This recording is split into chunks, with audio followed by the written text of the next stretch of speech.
Xabier, zuk esan dezu ez, nola joan zinen Gipuzkoako Foru Aldundiak antolatzen dituen gure lurra zela eta bertara, Uruguaiera. Mujika nekazaritza ministroa izan zen Uruguaien eta gero izan zen presidentea. Zuk elkarrizketatu zenuen orain urte batzuk bere txakran, baserria modukoak, txikiak edo desberdinak izango dira, baina txakrak bere heriozak zer sentimendu gogoeta eragin dizu ez? Zer ikusi zenuen Mujikaren txakra hartan, eta zer kontatuko zeniek Euskal Herriko baserritarai, baina orotar gizartari, ez? Zer ikusi zenuen Jose Mujikan etxe hartan, bere emaztearekin, zer antzeman zenuen?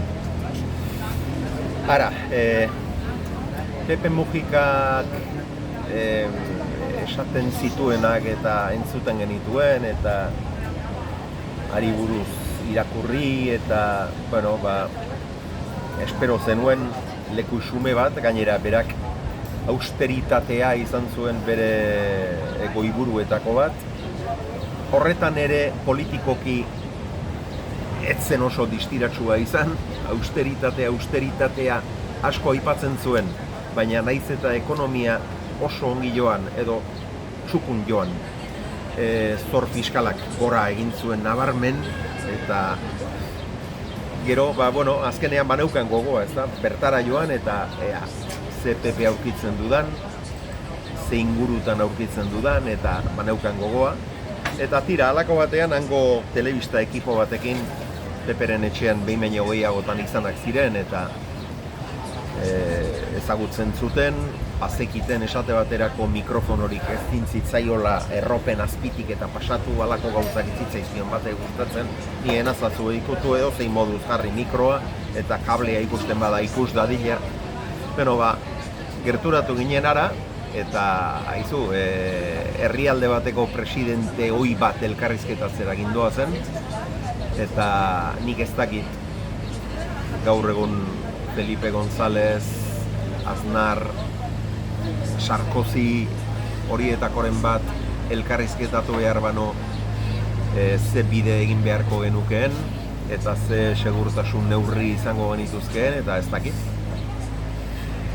Baina ara hurbildu ginen eta baserri, landagune bat zen, landagune soil bat. Eta halako batean ikusi genuen txapitula bat, eta haren azpian gizon bat, ez militar jantzita eta ez, erropa soil-soilekin, eta azpian karteltxo bat pare jartzen zuena. Hemen stop erabiltzen dugu, han pare. Eta gelditu ginen eta etorri zitzaigun eta neri begiratu zidan eta esan zidan, el vasco, no? Eta, sí, el viejo ya les espera. Eta gero deitu zion Peperen laguntzailerik hurbilenari eta ura etorri zen eta hark ere, hombre, el vasco, hemos ido a muchos sitios con el viejo, esaten diotean, pero en ningún sitio hemos sido tratados tan bien como en el País Vasco. La gente, la comida, el espíritu, la conexión, eta halako gauzak esan zizkidan hark ere, eta gero esan zidan, a ver de qué humor se levantó el viejo. Eta esan, y aunque pues tiene muchos altibajos. Eta, no, siendo usted vasco, no habrá problema. Eta da etorri zenean, bostekoa eman genion elkarri, eta de basko a basko, eta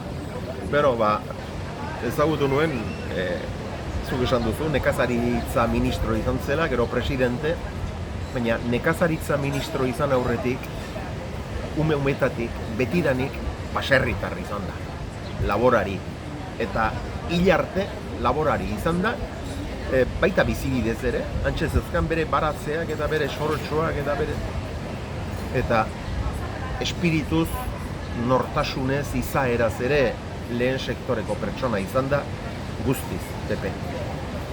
Txakra zer da, baserria? Hemengo ikuspegitik baserria ulertzen dugunarekin ezin daiteke alderatu. Hemen edozein txabola, edozein baratzegunetan aurkitzen ditugun txabolak aitzurrak eta segak eta gordetzeko halako zerbait gehiago zen ura baserri bat baino. Uralita zuen teilatu, teilarik etzen, eta leku soila baino soilagoa zen. Ez bereziki txukun zegoena ere, oso natural, hori gustatu zitzaidan.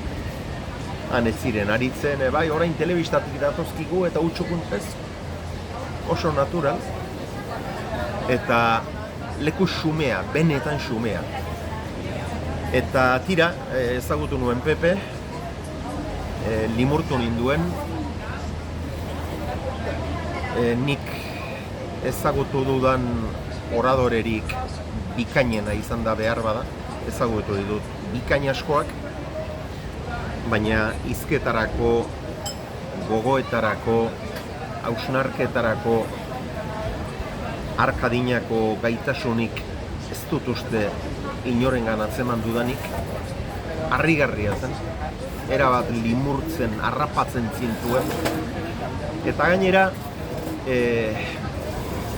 politika ez da erraza, herrialde bat gidatzea ez da erraza, emandako hitza aginduak betetzea ez da batere erraza, gero mila gauzak baldintzatzen dituztelako zure gogoa, zure ametsak, zure helburuak, eta nahi zenituzkeen haiek askotan bidean geratzen zaizkizulako, baina nik benetako gizon bat aurkitu nuen, benetan esaten zuen ura, sinesten zuen gizon bat, izatez laborari, bereziki, umil, xume, zinezko, eta pertsona batengan aurki daitekeen gauzarik ederrenetako bat zinezkotasuna da.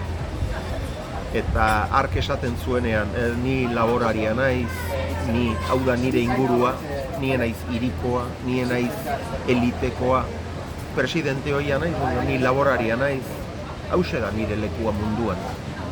Eta gero ikusten zenuen, halaxe zela, maiz, 5-10 minutuz behin, pip-pik,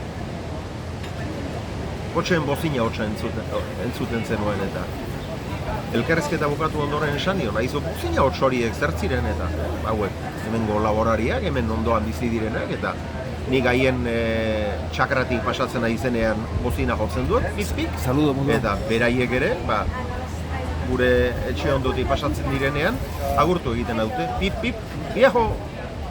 Eta orduan, benetakotasun bat sumatu nuen Peperengan, bere porrotak aitortzen zituen, bere ezinak aitortu zituen, umil,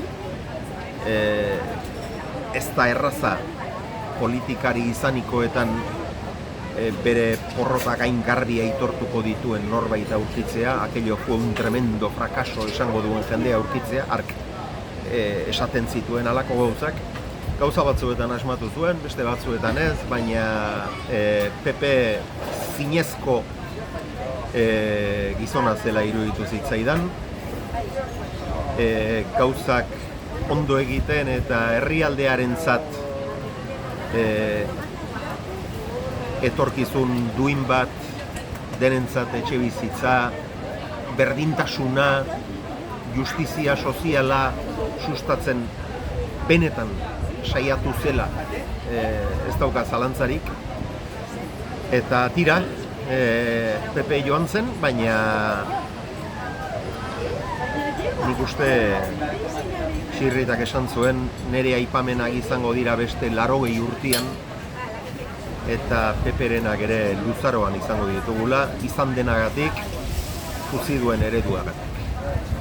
Eskerrik asko, Xabier, elkarrizketan gatik, eskerrik asko benetan.